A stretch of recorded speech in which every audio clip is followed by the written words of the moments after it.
Hi everyone, this is SN tech से very much for tuning this video. तो guys, आज की इस वीडियो में हम लोग डिस्कस करने वाले हैं GPT-4o को।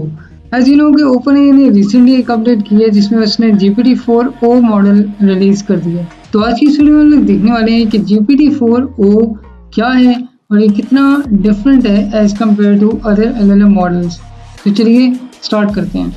सबसे पहले GPT-4 को अंडरस्टैंड करते हैं कि GPT-4o क्या है। GPT-4o मीन्स ओमनी, यानी कि आप जब भी पहले किसी LLM मॉडल को इनपुट दिया करते थे तो वो या तो टेक्स्ट की फॉर्म में देते थे या वॉइस की फॉर्म में देते थे, इसी तरीके से या उसको ऑडियो या वीडियो की फॉर्म में देते थे। तो इसमें भी सेम ही है, लेकिन इसमें आप क्या करते हैं कि आपके पास बेसिक जो रिक्वायरमेंट है, यानी कि जो इनपुट की रिक्वायरमेंट्स हैं, वो आप text, voice, audio, images, video इसकी फॉर्म में आप इनपुट देते हैं। और इसके साथ साथ जो आपको आउटपुट में रिस्पॉन्स मिलता है वो भी आपको वॉइस, टेक्स्ट, इमेजेस और वीडियो की फॉर्म में मिलता है। तो इसी तरीके से ये डिफरेंट है as compare to other LLM models. अब हम बात करते हैं कि GPT-4o की अगर हमें एक्सेस मिल जाती है तो उसमें कौन कौन से फीचर्स हैं जो हमें वो प्रोवाइड करेगा। तो GPT-4o के अंदर सेम ऐसे ही है जो GPT-4 के अंदर हमारे पास कैपेबिलिटीज थी, यानी हमारे पास GPT-4 के अंदर GPT store, file upload, VN, memory, browser और इवन डेटा एनालिसिस के जो फीचर्स हैं वो तक अवेलेबल होंगे। इसके साथ साथ अगर हम बात करते हैं GPT-4o की प्राइसिंग की, तो GPT-4o 50% चीपर है as compare to GPT-4 turbo भी।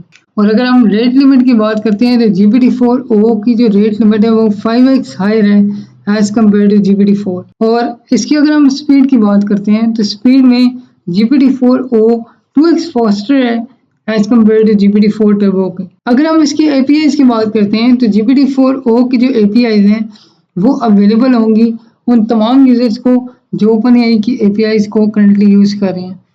इसके साथ साथ जो APIs की कैपेबिलिटीज हैं वो 2x फास्टर हैं एज कम्पेयर टू GPT-4 और 50% चीपर है। इसके साथ साथ आपको हाई रेट लिमिट मिलता है as compare to GPT-4 turbo की। अगर हम इसकी कॉस्ट एनालिसिस की बात करें तो GPT-4 जो हमारे पास मॉडल था उसकी कॉस्ट में $30 पर 1 मिलियन टोकन थी अगर हम इनपुट की बात करें। और अगर हम आउटपुट की रिस्पॉन्स की बात करें तो $60 पर 1 मिलियन टोकन थी। इसी के साथ GPT-4 टर्बो यानी कि जो $10 पर 1 मिलियन टोकन, और जो आउटपुट का रिस्पॉन्स अगर हम लेते हैं तो वो $30 पर 1 मिलियन टोकन थी। लेकिन अगर हम GPT-4o की बात करें तो उसकी जो इनपुट कॉस्ट है वो $5 पर 1 मिलियन टोकन। इसके साथ साथ जो आउटपुट का रिस्पॉन्स अगर हम लें तो $15 पर 1 मिलियन टोकन इसकी कॉस्ट है। अगर हम टोकन्स को कंपेयर करेंगे, टोकन्स का क्या मतलब है, तो 1 token is equals to you can say कि 4 कैरेक्टर। और अगर हम 1 टोकन की बात करें तो ये एक 1 वर्ड ही कंसिडर किया जाता है। और इसी तरीके से अगर आप 75 वर्ड्स की बात करते हैं तो वो 100 टोकन्स इक्वल होते हैं उसके। इस तरीके से आप अंदाजा कर सकते हैं कि जो मॉडल्स हैं, जो इनपुट की कॉस्ट और आउटपुट की कॉस्ट है वो कितने टोकन्स के ऊपर बेस करिए, यानी कितने वर्ड्स के ऊपर बेस करिए और आपकी ये कॉस्ट चार्ज होगी। नेक्स्ट हमारे पास आता है कि अगर हम इसकी मैसेज लिमिट की बात करें तो GPT-4 के अंदर हम 40 मैसेजेस एवरी 3 आवर्स कर सकते थे। इसके साथ साथ GPT-4o के अंदर हमारे पास कैपेबिलिटी है कि हम up to 80 messages every 3 hours कर सकते हैं। इसके अलावा GPT-4 टर्बो की अगर हम नॉलेज कट ऑफ डेट की बात करें तो वो अप्रैल 2023 थी, लेकिन नॉलेज कट ऑफ अगर GPT-4o की देखी जाए तो वो अक्टूबर 2023 तक है। तो हम देखते हैं कि हम किसी भी GPT-4o को यूज़ कर सकते हैं और ये कितना कंपैरेटिवली बेहतर है as compare to GPT-4 model के। तो चलें स्टार्ट करते हैं। तो यहाँ पे आप देख सकते हैं कि मेरे पास यहाँ पर एक जो मेरा GPT वर्जन है वो यहाँ पर ओपन है। यहाँ पर मेरे पास GPT-4o मॉडल है, GPT-4 मॉडल है और GPT 3.5 है। अगर इन केस आपके पास फ्री वर्जन के अंदर ये अवेलेबल नहीं हो रहा तो आप कुछ टाइम वेट कर लें तो आपके पास ये वर्जन अवेलेबल हो जाएगा। और अगर ये फीचर आपके पास अवेलेबल है तो आप किस तरीके से इसको यूज़ करेंगे, अब हम इस चीज़ को देखते हैं। सबसे पहले मैं यहाँ आता हूँ और अपने GPT-4o मॉडल को चूज़ कर लेता हूँ। इसके बाद मैं यहाँ पर एक प्रॉम्प्ट देता हूँ। तो मैं यहाँ पर एक प्रॉम्प्ट लिख रहा हूँ सोशल मीडिया कंटेंट राइटिंग के वाले से, और इससे मैंने ये कहा कि मुझे एक social media content calendar create करना है फॉर फेसबुक। और मैंने यहाँ पर इसको अपने पेज का नाम मेंशन कर दिया है और उसे ये बताया कि आप मुझे जितनी भी डिटेल्स हैं वो टेबल फॉर्मेट के अंदर शो करेंगे। और टेबल फॉर्मेट के अंदर मेरे पास कॉलम 1 यानी कि उसमें डेट आ जाएगी, इसके अलावा आपके पास यहाँ पर हैशटैग्स आ जाएंगे और कंटेंट आ जाएगा। तो मैं इस प्रॉम्प्ट को यहाँ पर ओके करता हूँ।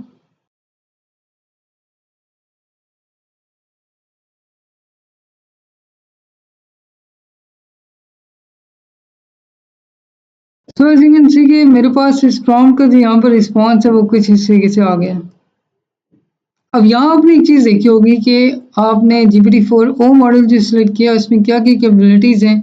उसने यहाँ पर इमेजेस मुझे यहाँ पर ड्रॉ करके दे दी हैं और इवन मुझे यहाँ पर उसने एक प्रॉम्प्ट मेंशन करके दे दिए कि आप इमेज को अगर जनरेट करना चाहते हैं तो आप इस तरीके से इन इमेजेस को चूज़ कर सकते हैं। यहाँ पर इसने मुझे डेट के साथ डे भी मेंशन कर दिया है और यहाँ पर इसने मुझे कंटेंट पोस्ट जो पोस्ट का कंटेंट होगा वो भी यहाँ पर मुझे मेंशन कर दिया है। अब यहाँ पर आपने देखा होगा कि कुछ मज़ीद मेरे पास चॉइसेस हैं, तो मैं यहाँ पर अगर इस पर क्लिक करूँ तो इस पर क्लिक करने के बाद मेरे पास यहाँ पर GPT-4 और इवन GPT-3.5 जो है वो यहाँ पर अवेलेबल है। तो मैं इसको यहाँ पर भी चूज़ कर सकता हूँ कि अगर मैंने इस प्रॉम्प्ट को यहाँ से बेहतर करना है तो मैं यहाँ से इसको चूज़ करूँगा और कहूँगा कि मुझे इस प्रॉम्प्ट को इस वर्जन के अंदर क्रिएट करके दे दें। अब यहाँ पर अगर मैं चूज़ करता हूँ GPT-3.5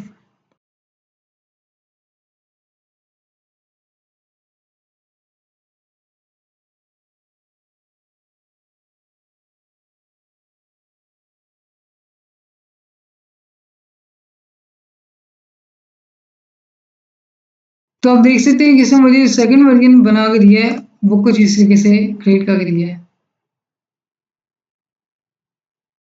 नेक्स्ट जो प्रॉब्लम हम लोग देखने वाले हैं वो है रीफ्रेजिंग का। कि सपोज करें आपके पास कंटेंट है और आप ये चाहते हैं कि उसको हमने रीफ्रेज करना है, एक कंटेंट को चेंज करना है, थोड़ा सा मॉडिफाई करना है। हम किसी किसी चैट जीपीटी की मदद से अपने कंटेंट को रीफ्रेज कर सकते हैं। तो मैंने यहाँ पर एक ब्लॉग खोल दिया सैम एल्टमैन का जिसमें उसने GPT-4o के मतलब लिखा है। मैंने इस पूरे ब्लॉग को यहाँ से कॉपी किया और कॉपी करने के बाद मैंने यहाँ पर पेस्ट कर दिया और यहाँ पर इस पूरे को पेस्ट करने से पहले मैंने यहाँ पर डिफाइन कर दिया कि refresh this content and right it like open A team published this on blog.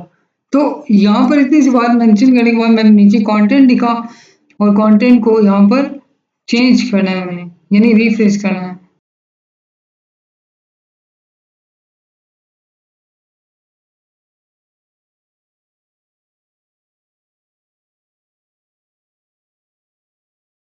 तो यहाँ पर अगर आप इस ब्लॉग को देखें तो यहाँ पर सैम एल्टमैन ने यहाँ पर I am very proud that we have made best model in the world. तो यहाँ पर इस जगह पर ओपन एआई मेंशन है। तो यहाँ पर आप देख सकते हैं कि इसने ब्लॉग को किस तरीके से रिफ्रेश कर दिया है। नेक्स्ट अगर मैं इसी मॉडल को यहाँ से चेंज करना चाहूँ तो मैं यहाँ से 3.5 के अंदर इसको चेक कर सकता हूँ। इवन यहाँ पर मैं इसको 4 पे भी चेक कर सकता हूँ। तो मैं इसको 4 पे चेक करता हूँ।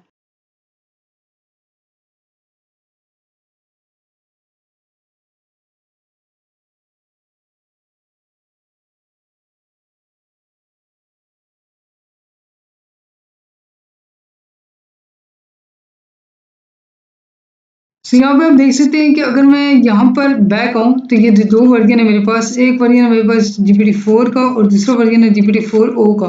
तो जो पहला वर्जन था वो मेरे पास GPT-4o का था और आप देख सकते हैं कि ये कंपेरेटिवली किस तरीके से लिखा है। और यहाँ पर अगर हम इस साइड पे आए तो यहाँ पर इसने GPT-4 ने हमें किस तरीके से ये रिफ्रेश करके दिया है।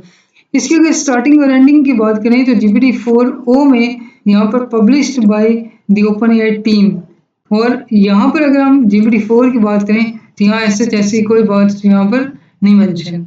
अब जो नेक्स्ट प्रॉम्प्ट हम लोग देने वाले हैं वो है कंटेंट राइटिंग से रिलेवेंट। कि मान लीजिए कि आप इसकी कंटेंट राइटिंग करवाने चाहते हैं तो आप किस तरीके से कंटेंट लिखवा सकते हैं, कोई ब्लॉग लिखवा सकते हैं, कोई आर्टिकल लिखवा सकते हैं। तो हम ये चीज़ देखते हैं।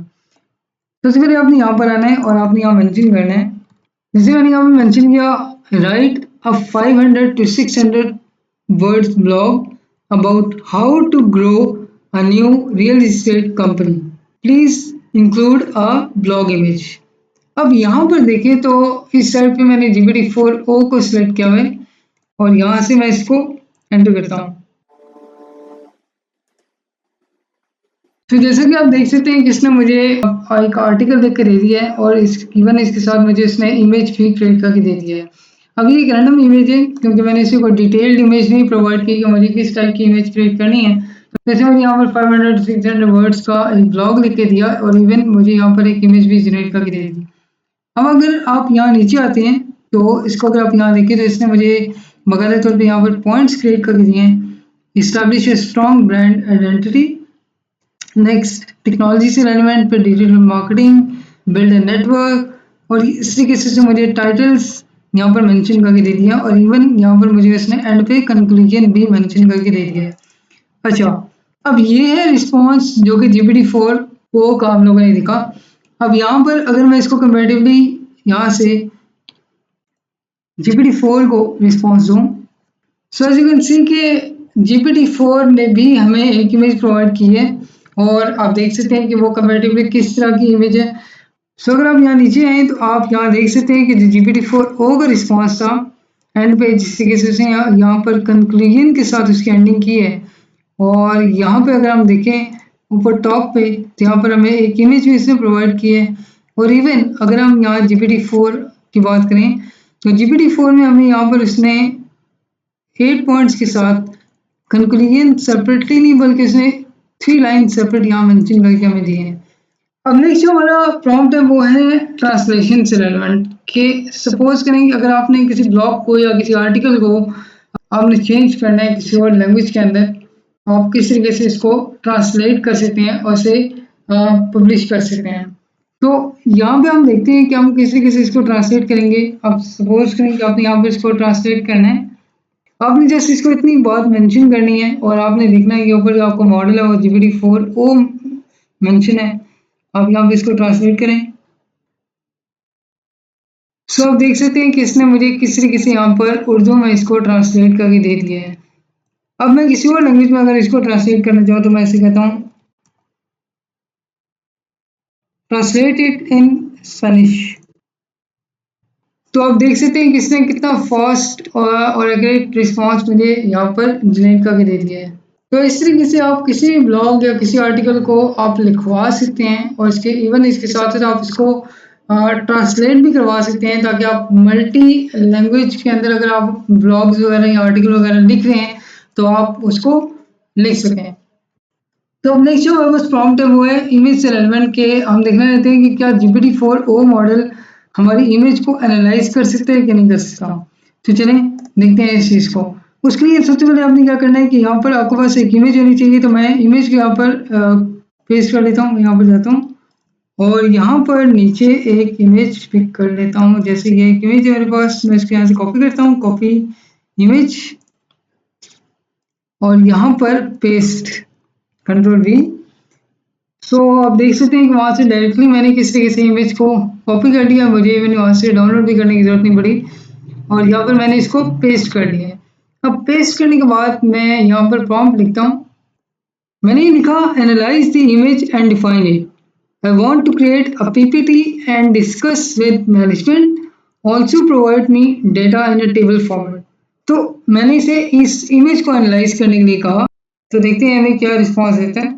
एंटर। सो यहाँ पर आप देख सकते हैं कि इसने मुझे रिस्पॉन्स कर दिया और इस रिस्पॉन्स में मुझे यहाँ पर मॉडल एवेलुएटेड बता दिए हैं और यहाँ मॉडल के कुछ नाम यहाँ पर डिफाइन कर दिए हैं और इवन यहाँ पर मुझे कुछ कलर्स भी दिखाई दे रहे हैं। यानी कि इन कलर्स का क्या मतलब है, यानी ये कलर्स जो है वो डिफाइन कर रहे हैं कि कौन सा मॉडल है वो किस कलर से डिफाइन हुआ है। ओके, नेक्स्ट अगर हम यहाँ पर नीचे आते हैं तो उसकी परसेंटेज, इवन अगर हम यहाँ आते हैं तो उसने मुझे यहाँ पर बकायदा टेबल क्रिएट करके दी है और टेबल के अंदर वैल्यूज दी हैं। यानी कि मुझे अगर वो ग्राफ के अंदर से वैल्यूज कॉपी करनी पड़े या कोई टेबल क्रिएट करना पड़े ताकि मैं ये डिफाइन कर सकूँ कि किस ग्राफ की मॉडल की क्या कैपेबिलिटी है, कितने परसेंट वैल्यू है, तो वो मैं सेपरेटली लिखूँ, उसके लिए इसने मुझे बकायदा टेबल क्रिएट करके यहाँ पर दे दिया और इवन यहाँ से मैं वैल्यूज को कॉपी या पेस्ट भी कर सकता हूँ। इसके साथ साथ अगर मैं नीचे आऊँ तो यहाँ पर मुझे इसने पीपीटी की स्लाइड्स क्रिएट करके दी हैं कि फर्स्ट आपने जब स्लाइड क्रिएट करनी है तो उसमें आपने इंट्रोडक्शन मेंशन करना है, उसके अंदर आपने ये वाले पॉइंट्स मेंशन करने हैं, इवन सेकंड पॉइंट, उसके बाद थर्ड पॉइंट, फोर्थ और फिफ्थ में कंक्लूजन उसने मेंशन किया है। ओके, तो ये रिस्पॉन्स है बेसिकली GPT-4o का, यानी कि आप किस तरीके से उसको बताते हैं कि इस इमेज को एनालाइज करना है। इवन कई बार इससे होता है कि कुछ इमेजेस ऐसी होती हैं जो कि काफ़ी ज़्यादा डिफरेंट और डिफ़िकल्ट होती हैं, तो हम उन्हें एनालाइज नहीं कर पाते कि इस इमेज में क्या चीज़ मेंशन की गई है या कौन सा पॉइंट हाईलाइट किया गया है। तो हम वो इस जीपीटी को इस तरीके से देकर उससे जो मेजर पॉइंट्स हैं, मेन पॉइंट्स हैं, वो निकाल सकते हैं कि इसमें क्या चीज़ डिफाइन की गई है या इस इमेज में क्या चीज़ मिस्टेकनली ऐड की गई है। अब यहाँ पर ही अगर मैं इसको GPT-4 के साथ कंपेयर करूँ, तो आप देख सकते हैं कि GPT-4 ने भी मुझे इस तरीके से कुछ रिजल्ट्स प्रोवाइड किए हैं, और यहाँ पर आपको थोड़ा सा डिफरेंट पता चल जाएगा कि GPT-4 ने जो रिस्पॉन्स किया है उसमें यहाँ पर टेबल में कुछ इशू है, यानी कि उसने मुझे प्रॉपर्ली टेबल यहाँ पर प्रोवाइड नहीं किया। इवन इसने मुझे यहाँ पर डैशेस प्रोवाइड किए हैं, यानी कि इन डैशेस की मदद से मुझे ये पता चल जाए कि ये एक सेपरेट वैल्यू है, ये एक सेपरेट वैल्यू है। लेकिन अगर मैं कंपेरेटिवली GPT-4o की बात करूँ, जो कि यहाँ पर है, और इसने मुझे बाकायदा तौर पे data in a table format उसने मुझे दिया, क्योंकि इसमें मैंने उसे यहाँ पर जब टेबल फॉर्मेटिंग बताई है तो उसने मुझे बाकायदा तौर पे टेबल फॉर्मेट यहाँ पे क्रिएट करके दे दिया है। लेकिन अगर वही सेम प्रॉम्प्ट मैंने इसको यहाँ पर दिया with the help of image और उसने टेबल तो मुझे यहाँ पर दे दिया, here is the data in a table format to your PowerPoint presentation। Okay, और इसने मुझे कुछ इस तरीके से टेबल की वैल्यूज दी हैं। तो आप देख सकते हैं कि किस तरीके से GPT-4o ने वर्क किया है और GPT-4 ने जो रिस्पॉन्स किया वो कितना डिफरेंट है। अब जैसे कि हमने प्रीवियसली प्रॉम्प्ट में देखा कि हम किस तरीके से एक इमेज देकर, यानी कि ग्राफिकली इमेज देकर हम उसे पूछ सकते हैं, उससे कंपेयर कर सकते हैं कि हमें इस डाटे के मुताबिक इंफॉर्मेशन निकाल के दें या इस ग्राफ से रेलेवेंट हमें एक इंफॉर्मेशन निकाल के दें। अब हम देखते हैं कि हम किस तरीके से इसको एक सिंपल टेबल की फॉर्म में डाटा दे सकते हैं और हम उससे ग्राफिकल रिप्रेजेंटेशन करवा सकते हैं या उससे ग्राफ्स वगैरह क्रिएट कर सकते हैं। यहाँ पर सबसे पहले मैं क्या करता हूँ कि मैं इसी वेबसाइट पे आता हूँ और यहाँ से मैं इमेज सेलेक्ट कर लेता हूँ। जैसे कि मेरे पास ये एक टेबल फॉर्मेट बना हुआ है, यानी कि पहले तो जितने भी हम लोगों ने देखे हैं वो ग्राफ्स के फॉर्मेट पढ़े हैं। आप इसी तरीके से ग्राफ उसको देखकर उससे हेल्प ले सकते हैं, उस ग्राफ को अंडरस्टैंड कर सकते हैं। यहाँ पर मेरे पास कुछ डाटा है जो कि ना वैल्यूज की फॉर्मेट के अंदर है, यानी कि वैल्यूज यहाँ से कॉपी तो नहीं हो सकती है, एक इमेज है। तो मैं काम करता हूँ ऐसी इमेज के यहाँ से कॉपी करता हूँ, कॉपी इमेज, और कॉपी इमेज करने के बाद यहाँ पर GPT-4 के ऊपर आता हूँ और यहाँ मैं इसको पेस्ट करता हूँ।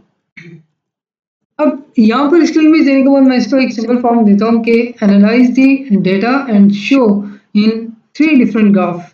अब क्या है कि पहले मैंने इसे ग्राफ दिया था और उसकी मदद से मैंने इसे टेबल क्रिएट किया और टेबल के साथ मैंने इसे कुछ पीपीटी स्लाइड्स वगैरह क्रिएट करने को कहा।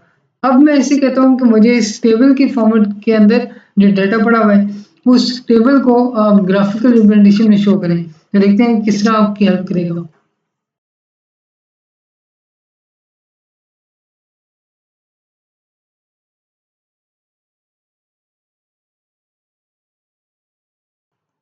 आप देख सकते हैं यहाँ पर कि किस तरीके से इसने मुझे यहाँ पर रिस्पॉन्स किया है। तो पहले तो आप ये देखेंगे कि जैसे मैंने इसे यहाँ पर मेंशन किया कि analyse and show in 3 different graphs. अब पहले तो इसने इस डेटा को यहाँ पर इसको एनालाइज किया है। एनालाइज करने के बाद उसने यहाँ पर एक मैटप्लॉटलिब यानी कि जो पाइथन की लाइब्रेरी है उसने यहाँ पर इसको कॉल किया है, और पांडास की लाइब्रेरी को यहाँ पर कॉल करने के बाद यहाँ पर पूरी का पूरा अपने डाटा को अंडरस्टैंड किया है। यानी उसने ये बताने की कोशिश की है कि अगर इस चीज़ को मैनुअली एक ह्यूमन करे या इस चीज़ को अंडरस्टैंड करने की कोशिश करे, तो इस क्यूरी के लगाने के बाद, यानी पाइथन की इन क्यूरीज को लगाने के बाद आप इस तरीके से इस डाटा को पहले एनालाइज करते हैं। एनालाइज करने के बाद आप इस तरीके से ग्राफ को मेंशन कर सकते हैं। तो यहाँ पे आप देख सकते हैं कि उसने पहले प्लॉटिंग यहाँ पर मेंशन की, देन उसने यहाँ पर comparison of all models for each given set. पहले उसने यहाँ पर बार ग्राफ को अंडरस्टैंड किया, यानी कि उसका रिप्रेजेंट करने की कोशिश की। देन उसने बार ग्राफ को यहाँ टाइटल मेंशन किया। उसके बाद यहाँ पर नीचे एक और इसने यहाँ पर जो है वो लाइन ग्राफ को यहाँ पर मेंशन किया, और देन उसने यहाँ पर नीचे बार ग्राफ को दोबारा से इसने यहाँ पर क्रिएट किया। अब ये 3 चीज़ें यहाँ पर क्रिएट करने के बाद उसने इस कोड को यहाँ पर इसने एनालाइज करने के बाद उसको रन किया। रन करने के बाद यहाँ पर इसने मुझे प्रॉपर्ली रिस्पॉन्स किया है।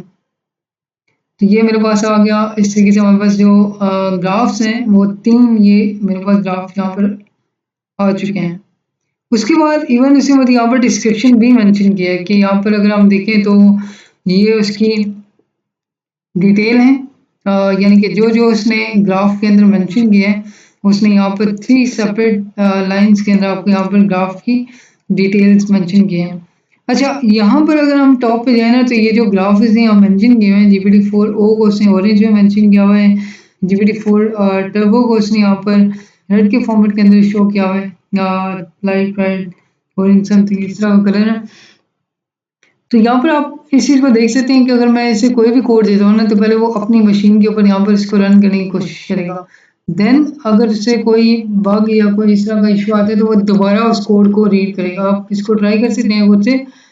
अगर आप इसे कोई भी कोड देते हैं ना, कोई भी इस तरह एनालिसिस करने के लिए कहते हैं, और अगर वो यहाँ पर किसी जगह स्टक हुई था कोड लिखते हुए, तो आप ये देखिएगा कि वो यहाँ पर इस कोड को ब्रेक करेगा और दोबारा से कोड को लिखेगा।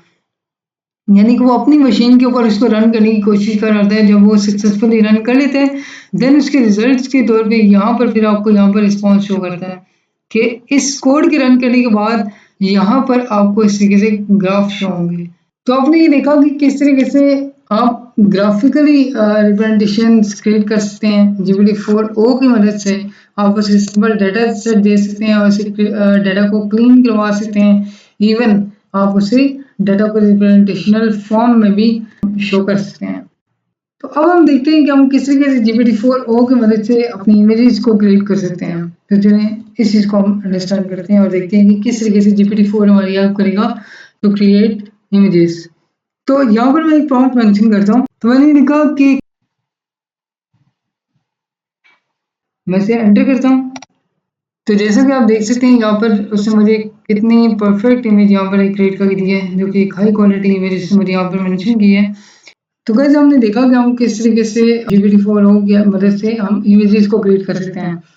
अब हम देखते हैं कि हम किस तरीके से किसी ब्लॉग या किसी भी आर्टिकल को समराइज कर सकते हैं, और हम किस किस तरीके से डिफरेंट उसके ऊपर वेरिएशंस क्रिएट कर सकते हैं कि हमें किस तरीके का ब्लॉग जो है उसको समरी करवानी है। समरी के भी डिफरेंट तरीके होते हैं। उसके लिए सबसे पहले मैं क्या करता हूँ कि मैं यहाँ पर आता हूँ और यहाँ पर मेरे पास एक आर्टिकल है जो कि GPT-4 हेलो जिसके ऊपर अभी हम ये वीडियो क्रिएट करें। यहाँ पर मैं इस तमाम जितनी भी टैक्सेशन है, यानी कि यहाँ से लेके यहाँ तक, इस सारे को मैं कॉपी कर लेता हूँ। और आप देख सकते हैं कि मैंने जितने वर्ड्स हैं, इवन यहाँ पर जो वेबसाइट के रेलेवेंट भी वर्ड्स हैं, उन सारों को मैंने कॉपी कर लिया है। यही चीज़ अंडरस्टैंड करने के लिए कि क्या GPT-4o या GPT-4 वर्जन हमारी इस चीज़ को अंडरस्टैंड करेगा कि इनमें से जो कंटेंट है वो कौन से वाला यूजफुल है। तो हम यहाँ से इसको कॉपी करते हैं और यहाँ पर मैं आकर इसको पेस्ट करता हूँ। तो यहाँ पर आप देख सकते हैं यहाँ पर अबाउट अवर करते इवन सिक्योरिटी टीम, जिसका वजह से कोई कंसर्न नहीं है। हमने यहाँ पर जो ब्लॉग है वो बेसिकली यहाँ से लेके यहाँ तक आई है। तो अब GPT-4o मॉडल जो है वो किस तरीके से इसको सेपरेट करेगा और इसमें से जो ब्लॉग है वो निकालेगा और इस ब्लॉग को अंडरस्टैंड करेगा और हमारे रेलेवेंट हमें आंसर करेगा और उसको समरी प्रोवाइड करेगा। यहाँ पर मैं थोड़ी स्पेस देता हूँ ताकि जो मैंने प्रॉम्प्ट देना है वो प्रॉम्प्ट मैंने जो लिखना है वो यहाँ पर मैं मेंशन करूँगा, provide me a short summary of this blog. अब देखते हैं कि GPT-4o किस तरीके से इसको अंडरस्टैंड करेगा और हमें कितनी समरी जो है वो प्रोवाइड करेगा। इवन मैंने इसे कोई नहीं बताया कि आपने शॉर्ट समरी कितनी लाइंस की लिखनी है, कितने पॉइंट्स की लिखनी है। इसे इवन जस्ट मैंने एक सिंपल मेंशन किया कि शॉर्ट समरी होनी चाहिए। तो देखते हैं किस तरीके से रिस्पॉन्स का जनरेट करेगा। तो आप देख सकते हैं जैसे मुझे समरी प्रोवाइड कर दिया जिसमें ऐसे मेंशन किया है कि OpenAI announced GPT-4o their new flagship model that integrates text, audio and video inputs and outputs and real time responses. ये तमाम चीज़ें से मुझे यहाँ पर मेंशन किया है। अच्छा, इस आर्टिकल में जितनी भी चीज़ें मैंने पढ़ी थी वो वाकई वो तमाम चीज़ें जितनी भी हैं वो उसने इसी पॉइंट के अंदर मेंशन कर दी हैं इवन अगर आप उस पूरे ब्लॉग को पढ़ें या अगर आप इस ब्लॉग के ऊपर अगर आप आते हैं तो यहाँ पर काफ़ी डिटेल आपको मिल जाएगी। लेकिन अगर आप इस लाइन को पढ़ते हैं तो इन लाइंस को पढ़ने के बाद अगर वो ब्लॉग पढ़ते हैं तो आपको यही मेंशन होगा कि वो तमाम बातें इसने इन 4 या 5 लाइंस के अंदर मेंशन कर दी हैं जो उस पूरे ब्लॉग के अंदर मेंशन है। इसके बाद उसमें मुझे नीचे एक और यहाँ पर ना शॉर्ट समरी प्रोवाइड की है उसी से रेलेवेंट, जिसे उसने OpenAI introduced GPT-4o a groundbreaking model capabilities of handling text, audio and VL's input and output। मतलब उसने ना कुछ ऐसे वर्ड्स यानी कि अनाउंस्ड का वर्ड हो गया ये इस तरीके से इन वर्ड्स को इसने यहाँ पर कुछ चेंज करके मुझे यानी कि इसका रिफ्रेश वर्जन मुझे यहाँ पर इसने करके यहाँ पे दे दिया है। ओके, तो इट मीन्स कि GPT-4o को अगर आप समरी प्रोवाइड करने के लिए कहते हैं तो आपको इस तरीके से समरी प्रोवाइड करता है।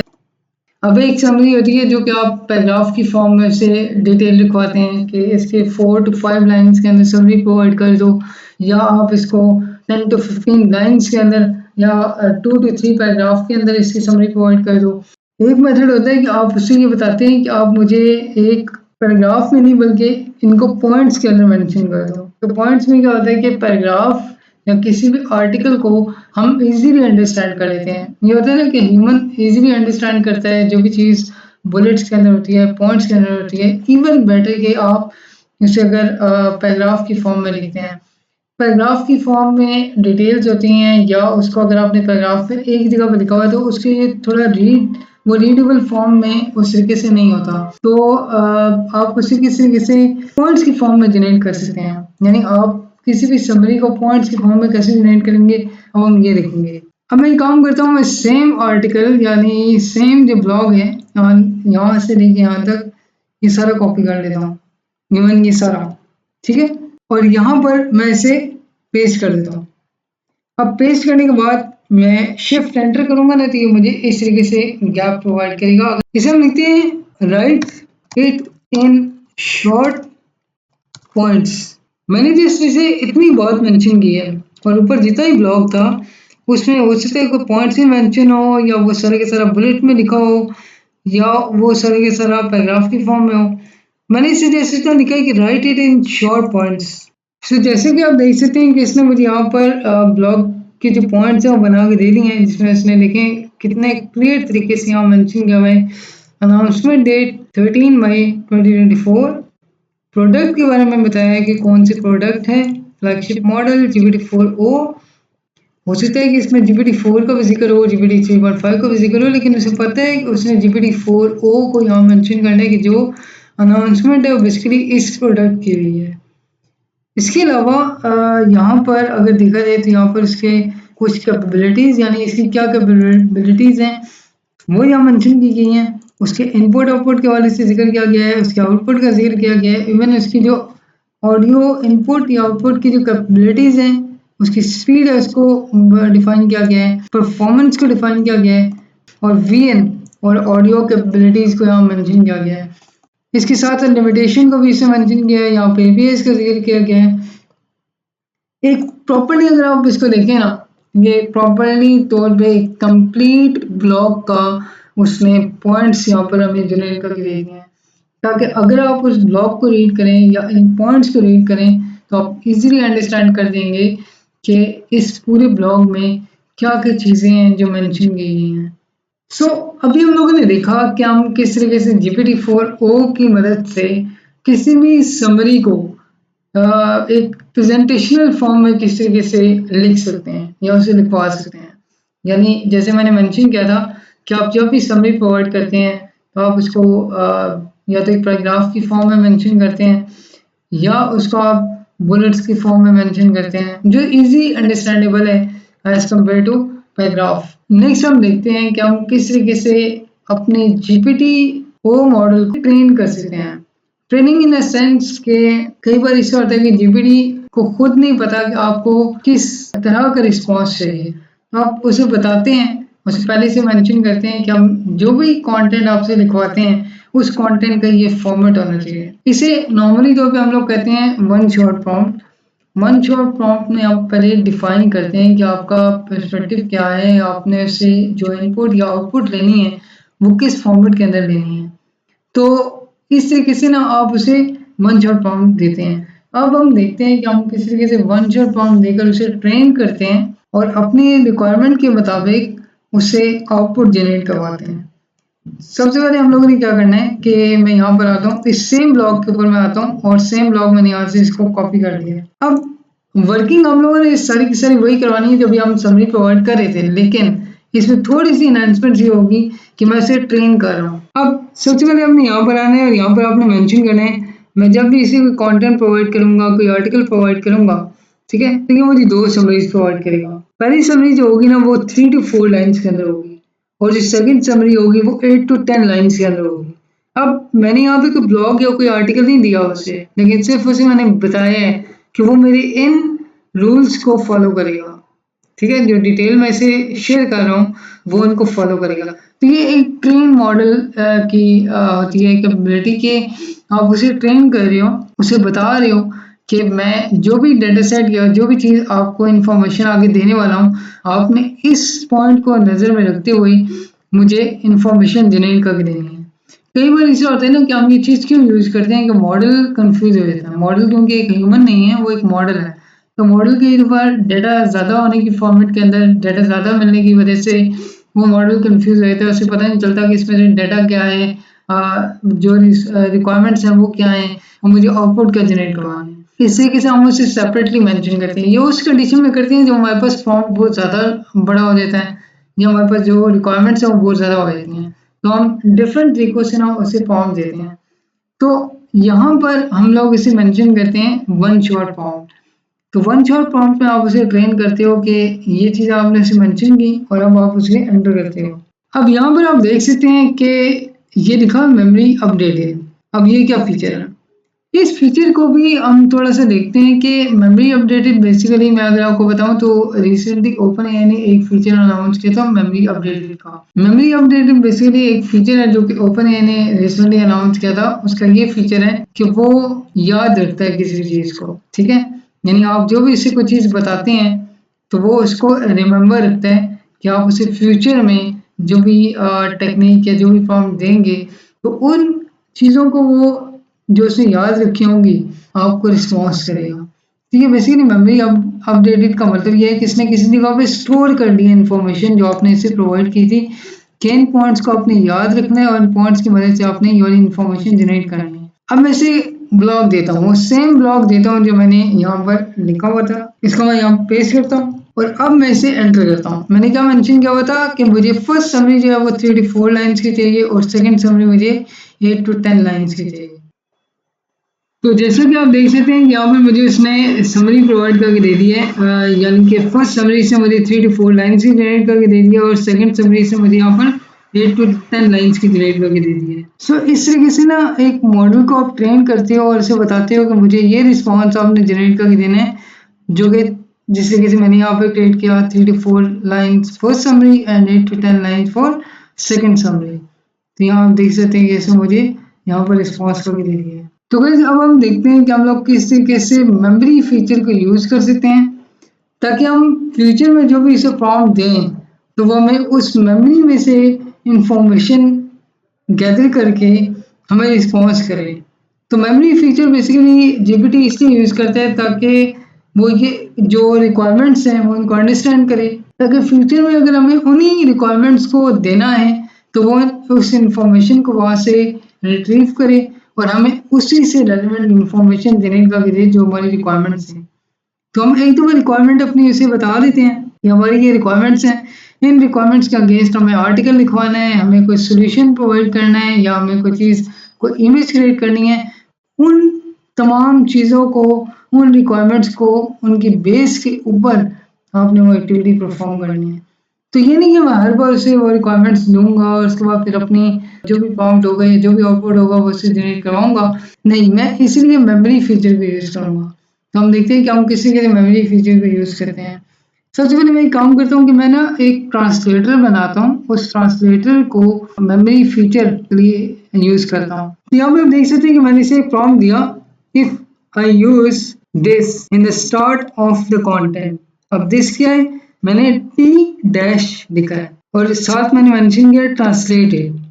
साथ मैंने ये लिखा T-S। अगर मैं T-S लगाता हूँ और डॉट लगाता हूँ, उसको ट्रांसलेट करना है आपने स्पेनिश के अंदर। अगर मैं T-U करता हूँ तो उसको ट्रांसलेट करना है उर्दू में। अगर मैं T-H करता हूँ तो उसको ट्रांसलेट करना है हिंदी के अंदर। और साथ ही मैंने इसका लिखा रिमेंबर इट। अगर आप ये चीज़ मेंशन नहीं करते तो आपने मेरा प्रीवियस प्रॉम्प्ट देखा होगा, उस प्रॉम्प्ट में मैंने रिमेंबर इट मेंशन नहीं किया।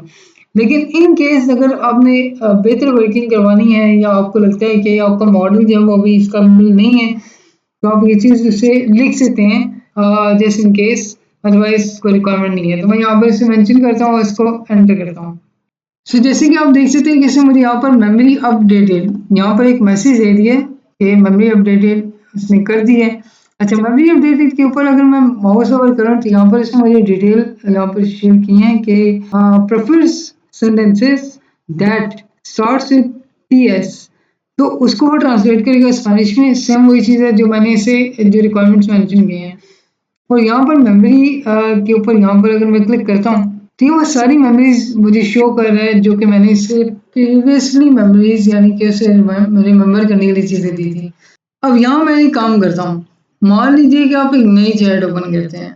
जैसे कि मैं ऐसे यहाँ पर एक नई चैट ओपन करता हूँ, मैं क्लिक करता हूँ कंट्रोल और इस पर क्लिक करता हूँ, तो मुझे ना एक नए टैब में जीपीटी ओपन करके देगा। अब यहाँ पर ना मैं मेरा जो प्रॉम्प्ट था प्रीवियसली वो ये था, और यहाँ पर मैं इसे प्रॉम्प्ट दूंगा तो मैंने जो मॉडल है मैंने उसका जो पेज है वो चेंज कर दिया। मैं यहाँ आता हूँ और यहाँ से काम करता हूँ कि ये चीज़ है, मैं लिखता हूँ T-S, इसको मैंने मेंशन किया और डॉट्स मेंशन कर दिया। अब मैं इसे लिखता हूँ हेलो वर्ल्ड, तो मैंने इसे इतनी सी बात मैंने मेंशन की और इसे मैंने एंटर कर दिया। अब इसे मैंने कोई और चीज़ें मेंशन की, आप देख सकते हैं कि इसने मुझे ट्रांसलेशन प्रोवाइड कर दिया है स्पेनिश के अंदर। कैसे? इसे ना मैंने कोई रिक्वायरमेंट दी है स्टार्टिंग के अंदर, ना मैंने इसे कोई एंडिंग में कोई स्टेटमेंट दी है, कुछ भी नहीं मैंने दिया। इसने मुझे वो ट्रांसलेट करके दिया। किस लिए? इसलिए कि इसे मैंने जो पहले प्रॉम्प्ट में मैंने मेंशन की थी, इसने उस चीज़ को मेमोरी से जाके अंडरस्टैंड किया और मेमोरी से मुझे ये आउटपुट जनरेट करके दी कि इसको अगर मैं मेंशन करूँगा तो मुझे ये रिस्पॉन्स देगा। अब मैं सेम यहाँ पर लिखता हूँ T-H। अब मैं इसे यहाँ पर एंटर करता हूँ हेलो वर्ल्ड, एंटर। तो आप देख सकते हैं कि इसे मुझे हिंदी में यहाँ पर प्रोवाइड कर दिया। और same T-U hello world, enter. So यहाँ पर मुझे इसने तीनों का रिस्पॉन्स एक प्रॉपर्ली तौर पर यहाँ पर मैंने मेंशन कर दिया। तो इस तरीके से आप देख सकते हैं कि किस तरीके से आप एक मॉडल को ट्रेन करते हैं और उसे कहते हैं कि आप जितनी भी रिक्वायरमेंट्स हैं इन रिक्वायरमेंट्स को फ्यूचर पर्पस के लिए स्टोर कर लें और मैं उसको दोबारा से यूज़ कर लें। अब क्या होता है कि मैं इससे अपने खुद के जीपीटीज को ट्रेन कर सकता हूँ और उसे फ्यूचर में या किसी भी बिजनेस पर्पस के लिए यूज़ कर सकता हूँ। अब एग्जाम्पल के तौर पर हम इसको किस लिए यूज़ करेंगे? सपोज जैसे मैंने डेटा एनालिसिस करना है, हर बार मैं एक्सेल की शीट दूंगा और उसे मैं प्रॉम्प्ट दूंगा कि आप इस डाटा के अंदर से डाटा को क्लीन कर दें या इसमें से जितने अल्फ़ाबेट स्मॉल हैं उन्हें लार्ज कर दें। तो इसी का होता है कि आप उसे जब ट्रेन कर देंगे तो वो आपको फ्यूचर में हेल्प करेगा ताकि वो आपके डाटा को एनालिसिस कर सके, आपको जो भी आपकी रिक्वायरमेंट्स है उसके मुताबिक अपने बिजनेस जो सॉल्यूशंस हैं उसके मुताबिक वो आपको रिस्पॉन्स प्रोवाइड कर सके। अब नेक्स्ट जो हम लोग प्रॉब्लम देखने वाले हैं वो है कि हम किस तरीके से अपडेटेड इंफॉर्मेशन GPT-4o से ले सकते हैं।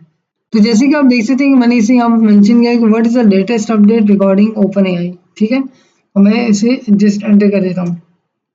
अब मैंने जैसे इसे प्रॉम्प्ट दिया ना लेटेस्ट अपडेट का, तो लेटेस्ट अपडेट यानी कि इसके मॉडल में कैपेबिलिटी है इस चीज़ को अंडरस्टैंड करने में कि मुझे लेटेस्ट इंफॉर्मेशन पिक करनी है, कोई लेटेस्ट इंफॉर्मेशन मैंने जनरेट नहीं करनी, ठीक है। उसने यहाँ पर मुझे बता दिया, आप देख सकते हैं यहाँ पर उसने सर्चेस 5 साइट्स, यानी उसने ये मेंशन किया कि उसने 5 साइट्स के ऊपर रिसर्च की है।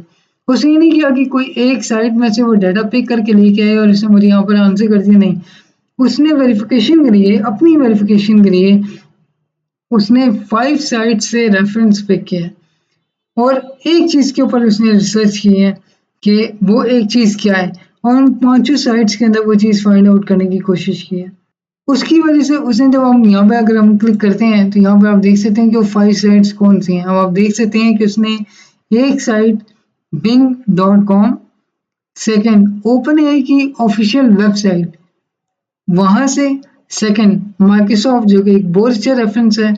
देन दोबारा उसने ओपन एआई का मुझे यहाँ रेफरेंस दिया है, उसे सारे ब्लॉग सारे आर्टिकल्स को अंडरस्टैंड करने के लिए किया है, तो इसलिए उसने इस यूआरएल को भी चेक किया है कि पूरी वेबसाइट को उसने चेक किया। उसके बाद एक स्पेसिफिक यूआरएल उसने दिया कि जी इस बात से रिलेवेंट इस जगह पर जो लेटेस्ट अपडेट है वो इस जगह मेंशन नहीं है, उसने इसको मेंशन किया। देन उसने मिंट एक वेबसाइट है यानी कि livemint.com, इसके ऊपर उसने जो ब्लॉग था उसको सर्च किया और मुझे यहाँ पर आंसर यहाँ प्रोवाइड किया। अब अगेन वैसे एक प्रॉब्लम देता हूँ जिसमें मैंने यहाँ मेंशन किया है कि define Google Gemini 1.5 flash and its release date, provide me reference. अब रिसेंटली गूगल ने गूगल जेमिनी 1.5 फ्लैश मॉडल जो है वो रिलीज किया है, तो इस चीज़ को अब हम देखते हैं कि किस तरीके से इसको अंडरस्टैंड करेगा और हमें अपडेटेड इंफॉर्मेशन और उसके जो रेफरेंसेस है वो जनरेट करके देगा। तो यू कैन सी कि उसने यहाँ पर मेंशन किया सर्चेस और 5 साइट्स उसने सर्च की हैं और 5 साइट्स के यहाँ पर उसने मुझे रेफरेंस दिया है और यहाँ पर एक समरी प्रोवाइड की है कि Google Gemini 1.5 flash AI model क्या है। ठीक है, गूगल डीप माइंड के वाले से मेंशन किया है और यहाँ पर इसने मुझे ना कुछ साइट्स दी हैं, यानी कि अगर मैं यहाँ पर क्लिक करता हूँ तो ये मुझे उस वेबसाइट के ऊपर ले देगा जहाँ पर ये मॉडल डिफाइंड है, यानी कि आप देख सकते हैं कि इस जगह पर उसने एक प्रॉपरली जो मॉडल डिफाइन किया है गूगल ने, वो सारे के सारा जिस जगह पे उस मॉडल की कैपेबिलिटीज़ हैं, उसकी तमाम जितनी भी अपडेटेड इंफॉर्मेशन है वो सारी की सारी उसने इस ब्लॉग का रेफरेंस मैंने यहाँ पर दिया है, जो कि काफ़ी अच्छा रेफरेंस है। तो गाइस अब हम देखते हैं कि हम किस तरीके से GPT-4o से कोड जनरेट करवा सकते हैं। अगर हमें कोई भी कोड या कोई भी प्रोग्राम क्रिएट करना हो, ठीक है, हम किस तरीके से GPT-4o से डेवलपमेंट करवा सकते हैं, उससे प्रोग्राम्स लिखवा सकते हैं, पाइथन की क्वेरीज या उससे जावा स्क्रिप्टिंग या वेबसाइट डेवलपमेंट किस तरीके से करवा सकते हैं और ये कितना बेहतर है डेवलपर्स के लिए। अगर वो उसको यूज़ करते हैं तो उनकी जो प्रोडक्टिविटी है वो कितनी इन्हेंस हो सकती है। तो अब हम इस चीज़ को अंडरस्टैंड करते हैं। तो यहाँ पे अगर आप देखें ना तो आपके पास यहाँ पर मैंने कुछ अनक्लीन डाटा जो है वो रखा हुआ है, यानी कि ये मेरे पास कुछ डाटा है जो कि अनक्लीन फॉर्मेट के अंदर है। इस डाटा को अगर आप देखें तो यहाँ पर इस साइड पे आपके पास कुछ पैराग्राफ्स हैं, यानी कि कस्टमर रिव्यूज़ हैं। अभी प्रोडक्ट से रेलेवेंट इन्फॉर्मेशन है, जो जितने भी कस्टमर्स हैं उन्होंने कुछ रिव्यूज़ दिए हैं और उसके अंदर मेरे पास कुछ अनक्लीन डाटा है। अनक्लीन डाटा से मुराद ये है कि आपने यहाँ पर देखा होगा कि कुछ वर्ड्स हैं, यानी कि एचटीएमएल डॉक्यूमेंटेशन के मुताबिक, यानी कि जब भी आप कोई चैट देखते हैं वहाँ से कॉपी करते हैं तो इसमें ना कुछ टैग्स मेरे पास आ रहे हैं, यानी कि जो कस्टमर के रिव्यूज़ हैं वो रिव्यूज़ तो मेरे पास हैं, लेकिन यहाँ पर ना टैग्स हैं। अब मुझे वन बाय वन करके इन टैग्स को यहाँ पर निकालना पड़ेगा। कुछ जगहों पे यहाँ पे पैराग्राफ है, कुछ जगहों पे यहाँ पर हेडिंग्स हैं, ठीक है, तो मुझे वन बाय वन करके इसको चेक करना पड़ेगा, उसको रिमूव करना पड़ेगा। तो मैं किस तरीके से GPT-4o की मदद से अपने डाटा को क्लीन कर सकता हूँ, उसके लिए मुझे प्रोग्राम लिखवाना पड़ेगा और हम उससे किस तरीके से डाटा क्लीन करवा सकते हैं। तो आप देख सकते हैं कि मैंने यहाँ पर इसे प्रॉम्प्ट दिया और प्रॉम्प्ट में मैंने मेंशन किया कि clean the data and remove HTML tags. फिर मैंने इसे नीचे लिखा कि write a code in Python to remove all the HTML tags from Excel file. अब ये चीज़ मैंने इसे दे दी और यहाँ पर मैंने इसे ना सैंपल के तौर पे बता दिया कि मेरा डाटा सेट दिखता कैसे है, यानी कि customer ID, first name, last name. अब वो क्या करेगा कि वो एक्सेल के कॉलम्स को अंडरस्टैंड करता है कि column A B C D Excel की फाइल के अंदर किस तरीके से मेंशन होते हैं। ठीक है, मुझे इस तरीके से यहाँ पर उसका कोड जनरेट करके देगा इस डाटे की बेस के ऊपर और उसे पता है कि किस कॉलम के अंदर कौन सा टैग यहाँ पे मेंशन है। एंटर। सो यहाँ पे आप देख सकते हैं कि उसने मुझे यहाँ पर एक प्रॉपरली कोड मेंशन करके दे दिया है। अब इसने मुझे यहाँ पर ये चीज़ इसने मेंशन की कि अगर इन केस आपके पास ये लाइब्रेरीज इंस्टॉल नहीं है और आपके पास इस कोड को रन करने के ऊपर एरर आता है तो आपने ये लाइब्रेरी इंस्टॉल करनी है। ओके, नेक्स्ट आपने इस कोड को कॉपी पेस्ट करना है और फिर उससे मुझे यहाँ मेंशन किया कि इस कोड को कॉपी पेस्ट करने के बाद यहाँ पर आपने वो फाइल लिखनी है जो फाइल आपके पास पड़ी हुई है जिसको आपने क्लीन करना है, उसको पाथ यहाँ देना है। उसे दोबारा यहाँ मेंशन किया, replace your Excel file XLSX और यहाँ आपने इसको मेंशन करना है। फिर से लाइब्रेरीज को इंपोर्ट करने के लिए कहा है, फंक्शन डिफाइन करने के लिए कहा है, वही remove underscore HTML underscore tags. उसके बाद उसने रीड को डिफाइन किया कि पांडास की जो लाइब्रेरी है बेसिकली एक्सेल फाइल को रीड करने के लिए इसने मेंशन की है और बाकी तमाम चीज़ें इसने मेंशन की है कि आप इस तरीके से इन तमाम चीज़ों को यूज़ करते हुए अपनी एक्सेल शीट के अंदर जो डेटा है उसे क्लीन कर सकते हैं। अब इस कोड को मैं ऐसे कॉपी करता हूँ, कॉपी करने के बाद मैं इसे यहाँ पेस्ट करता हूँ। अब मैंने यहाँ ऑलरेडी तौर पे ना इस जगह पर जो डेटा है उसकी फाइल का नाम मैंने यहाँ मेंशन कर दिया और इसके बाद मैं इसे रन करता हूँ पाइथन ऐप। अच्छा, आप टैब दबा के ना इसको चला सकते हैं, यानी कि स्पेस ए प्रेस करने, क्योंकि मेरी एप्लीकेशन का नाम, मेरी फाइल का नाम ए से स्टार्ट हो रहा है तो मैंने ए लिखा और टैब प्रेस कर दिया और एंटर प्रेस किया। तो यहाँ आप देख सकते हैं कि इसने मुझे मैसेज दे दिया कि cleaned file saved to cleaned underscore excel underscore file dot xlsx। अब ये फाइल क्यों दी है, क्योंकि ना मैंने यहाँ पर इसको मेंशन किया हुआ है कि इस जगह पर इस नाम से आपने इस फाइल को जनरेट करना है। अब यहाँ पर अब आते हैं, आप इसको क्लिक करते हैं,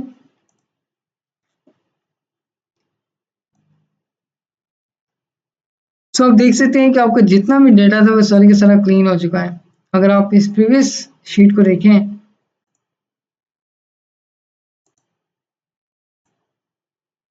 तो ये आपके पास वो वाली फाइल थी जिसके अंदर आपके पास टैग्स मौजूद थे, और अगर आप इस फाइल को देखें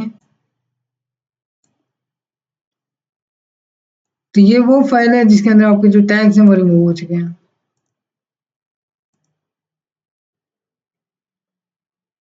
सो इस तरीके से आप GPT-4o की मदद से अपने प्रोग्राम्स, अपनी डेवलपमेंट स्किल्स को इन्हेंस कर सकते हैं कि आप अगर किसी डाटा को क्लीन करना चाहते हैं या अगर कोई प्रोग्राम लिखवाना चाहते हैं, चाहे वो पाइथन के अंदर लिखवाना चाहते हैं, चाहे वो जावास्क्रिप्ट के अंदर लिखवाना चाहते हैं, तो ये आपकी काफ़ी ज़्यादा हेल्प करेगा प्रोग्राम को लिखने में।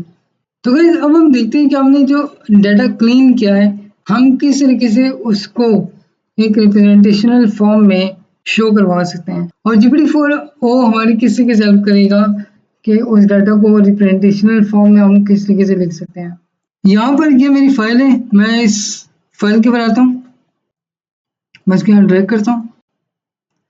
ड्रैग करने के बाद मेरे पास कुछ इस तरीके से ये अटैचमेंट फाइल आ जाएगी। अब यहाँ पर मैं प्रॉम्प्ट दूंगा